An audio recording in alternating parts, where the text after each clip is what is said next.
এই দিন ছিল আমাদের ক্লাসের সেলফ মেকআপের দিন। তো ওই দিন আমি প্রথমে কি করি, আমার নিজের উপর প্রোডাক্ট কীভাবে অ্যাপ্লাই করব সেটা দেখানোর পরে তারপর ওদের দিই ওটা নিজের উপর কাজ করতে।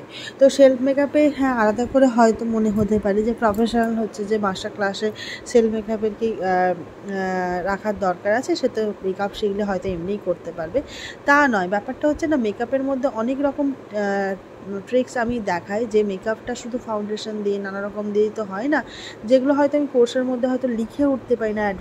মানে যখন আমরা অ্যাডভার্টাইজমেন্টটা করি বা পোস্ট করি যে এইগুলো শেখানো থাকবে, তো সেগুলোর মধ্যে সেগুলোর বাইরেও কিছু হয়। তো সেই ট্রিক্সগুলো আমি কিন্তু এর মধ্যে দেখানো হয়।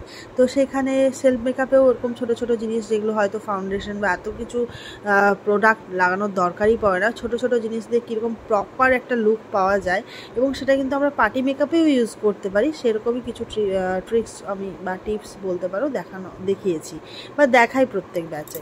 তো সেরকম দেখার পরে দেখো ওরা সুন্দর করে নিজেদেরকে রেডি করেছে এবং প্রত্যেকেই ভীষণ খুশি ছিল। সুন্দর করে রেডি হয়ে সবাই একটু পোজ দেওয়া, ফটো তোলা এইসব হচ্ছিল, যেটা হয় স্বাভাবিকভাবে, যেটার জন্য ওরা এত আগ্রহীভাবে ক্লাসে আসে। তবে হ্যাঁ, অনেকেই হচ্ছে যে ওই দিনে ক্লাসে থাকতে পারেনি, কারণ এখন ওয়েদারের চেঞ্জ থাকার জন্য মানে এতটাই বেশি সবাই শরীরস্থ হয়ে পড়েছে। সেটা আমারও হয়েছিল এবং আমার ছেলেরও হয়েছিল, এবং বেশ কয়েকজন স্টুডেন্টরাই কিন্তু অনেকটাই অসুস্থ হয়ে পড়েছে। জানি না ওরা খুব তাড়াতাড়ি সুস্থ হয়ে গেলে আমার মনে হয় খুব ভালো হয়। প্র্যাকটিসের ক্লাসগুলো আসছে, তো তাদের মধ্যে অনেকে এসেছিল, শুধু বসে দেখেছে, তারপর প্র্যাকটিস করতে পারেনি, চলে গেছে। আবার অনেকে আসতেই পারেনি, দু একজন। তো তাদের খুব খারাপও লেগেছে, মেসেজও করেছে, কারণ ওদের ফটোগুলো যখন আমি গ্রুপে দিয়েছি তারা খুব মিস করেছে এই দিনটা। কারণ সত্যি এই দিনটাতে খুব খুব মজা করি আমরা, প্রত্যেক কটা দিনই আমরা খুব মজা করেই ক্লাসগুলো করি।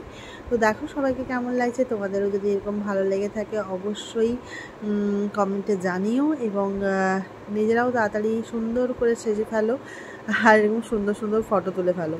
তো যাই হোক, তোমাদের ভালো লাগলে অবশ্যই কমেন্ট করে জানিও এবং সাবস্ক্রাইব করে দিও।